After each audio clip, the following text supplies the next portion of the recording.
Olá, boa noite a você. Este é o Jornal da Record. A Anvisa libera a vacina da Pfizer contra a Covid-19 para crianças a partir de 6 meses.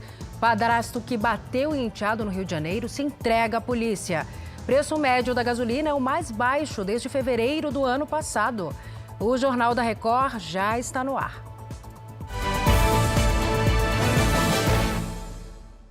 Oferecimento Bradesco. A gente não para de se reinventar por você.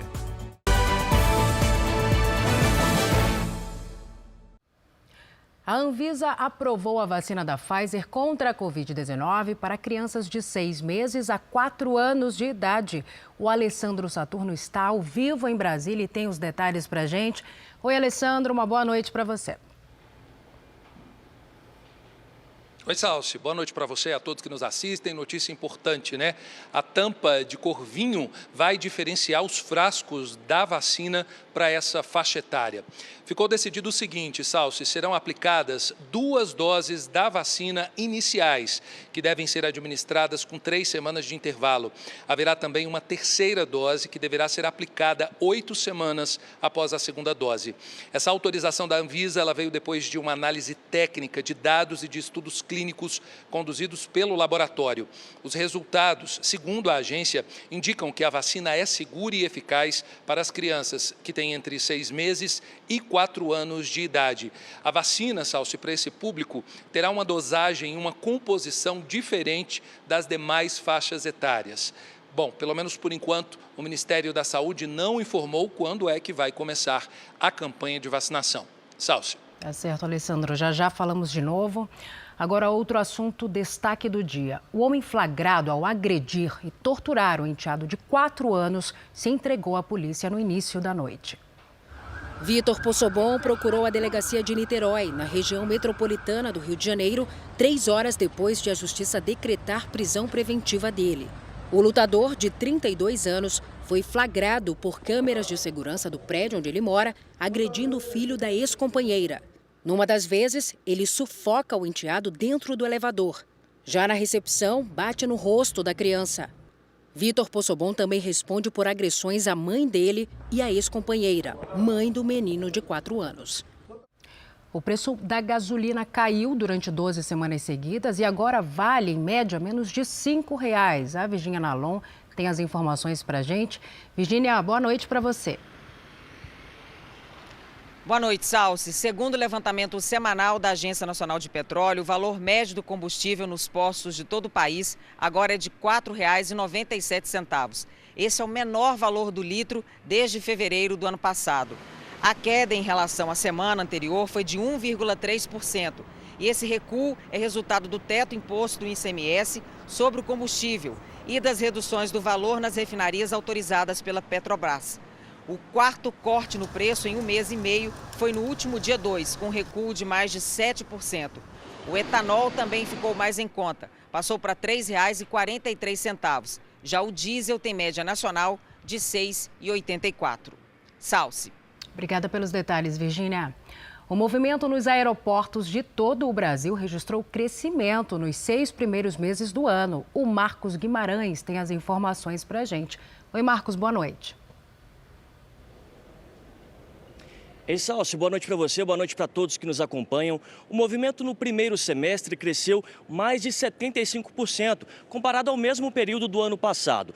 No auge da pandemia em 2020, inúmeros voos nacionais e internacionais foram cancelados. E além do transporte de passageiros, o de cargas também decolou, uma alta de 9,5%, alavancada pela recuperação industrial. O dado é da Confederação Nacional da Indústria e representa uma retomada do setor aéreo, bastante prejudicado pelo pior período da pandemia no país. Salsi. Obrigada, Marcos Guimarães, ao vivo do aeroporto de Cumbica. E olha, neste sábado vai ser a vez dos netos da Rainha Elizabeth II participarem da chamada Vigília dos Príncipes, em Londres, na Inglaterra. O rei Charles III e os irmãos foram os responsáveis pela cerimônia nesta sexta-feira, no Palácio de Westminster, onde o corpo está exposto para o público. A vigília é uma tradição de quase 100 anos, em que os familiares ficam ao redor do caixão por cerca de 15 minutos. O dia foi marcado por muita espera e cansaço para ver a Rainha Elizabeth II pela última vez. O mesmo vale para algumas celebridades que decidiram enfrentar horas em meio à multidão para se despedir da monarca. Os detalhes com os enviados especiais Thaís Furlan e Lúcio Salgado. A fila para ver o caixão com o corpo de Elizabeth II teve que ser fechada durante 7 horas porque atingiu a capacidade máxima. Há pessoas por cerca de 8 quilômetros a partir do Palácio de Westminster.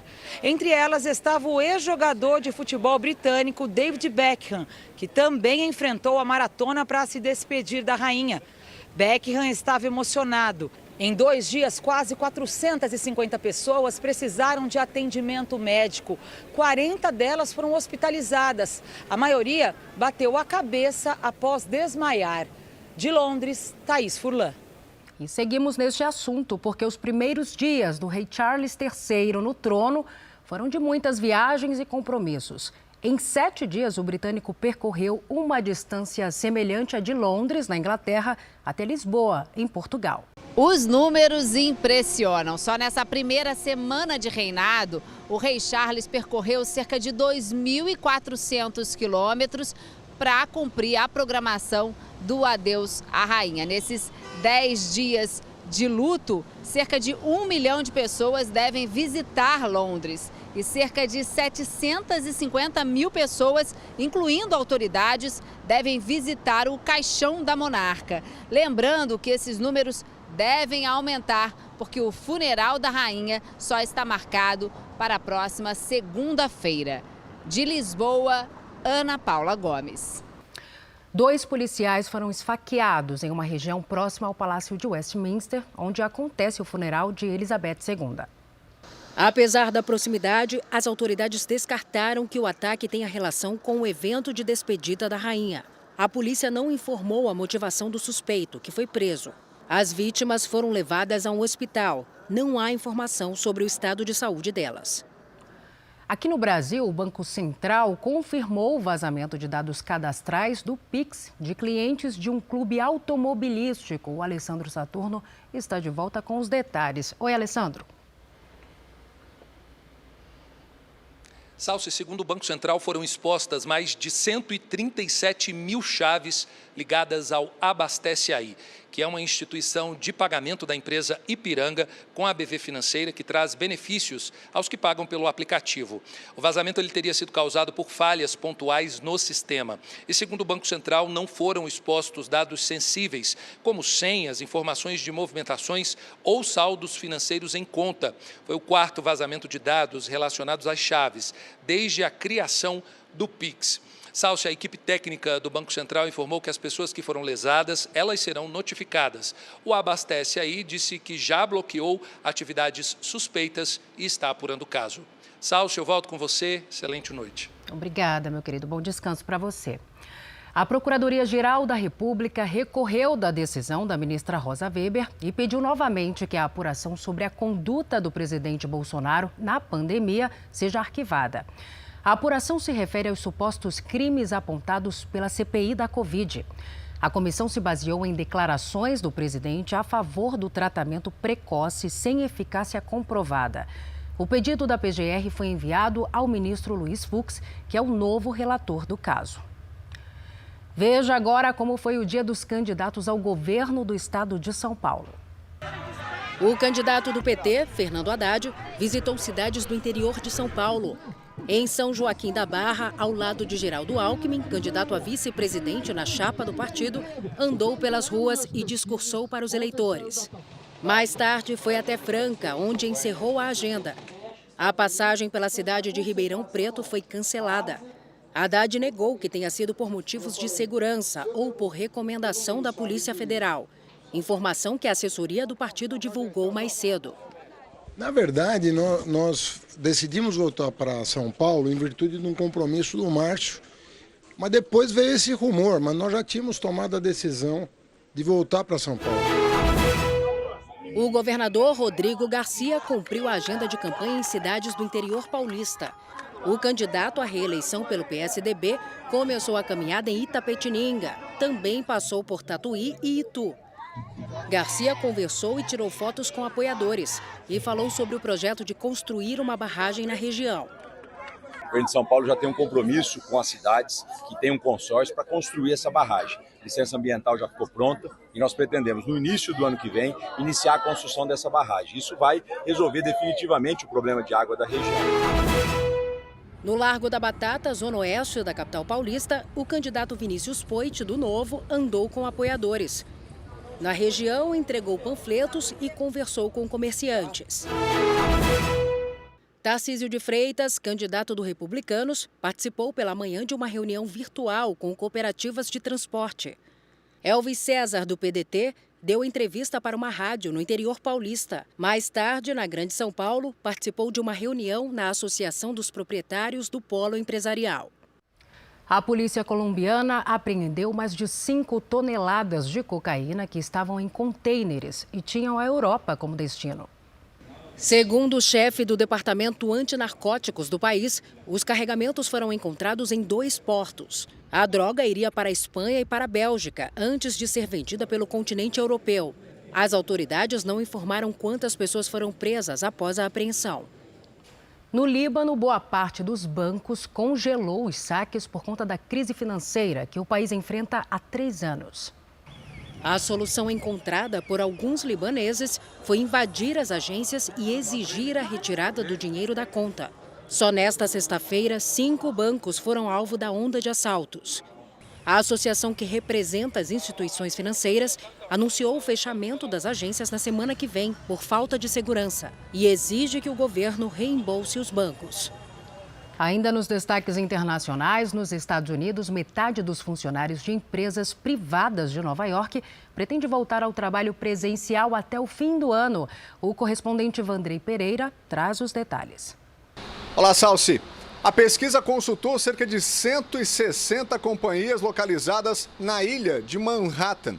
De abril para cá, o número de empregados em home office caiu 11%.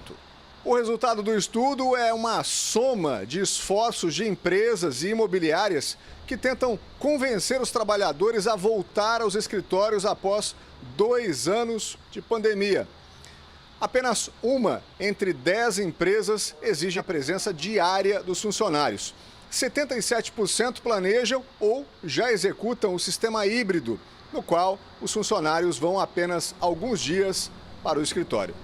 Os principais motivos dos trabalhadores para ficar em casa são o aumento da produtividade e problemas relacionados também ao transporte e à segurança. Salsi. O atacante da seleção brasileira e do Real Madrid, Vinícius Júnior, falou pela primeira vez depois de ser alvo de racismo em um programa de televisão na Espanha. Em vídeo publicado nas redes sociais, o brasileiro disse ter sido alvo de racismo e xenofobia. Dizem que felicidade incomoda. A felicidade de um preto, brasileiro, vitorioso na Europa, incomoda muito mais. A polêmica começou quando o presidente da Associação de Empresários e Jogadores da Espanha criticou as comemorações do jogador ao fazer gols. Pedro Bravo disse que Vinícius Júnior deveria parar de fazer macaquices. Depois da declaração racista viralizar, Pedro Bravo pediu desculpas. Sobre as comemorações, o jogador brasileiro diz que vai manter. Aceitem, respeitem ou surtem, eu não vou parar. Em solidariedade ao companheiro de seleção, Neymar publicou uma foto dançando ao lado de Vinícius. O Rei Pelé escreveu: "O futebol é alegria, é uma dança, é uma verdadeira festa. Apesar do racismo ainda existir, não permitiremos que isso nos impeça de continuar sorrindo." Este foi o Jornal da Record. Outras informações no Fala Brasil, edição de sábado, às 7h30 da manhã. Você fica agora com o Fala Que Eu Te Escuto. Uma ótima noite para você, excelente fim de semana, cuide-se. Tchau.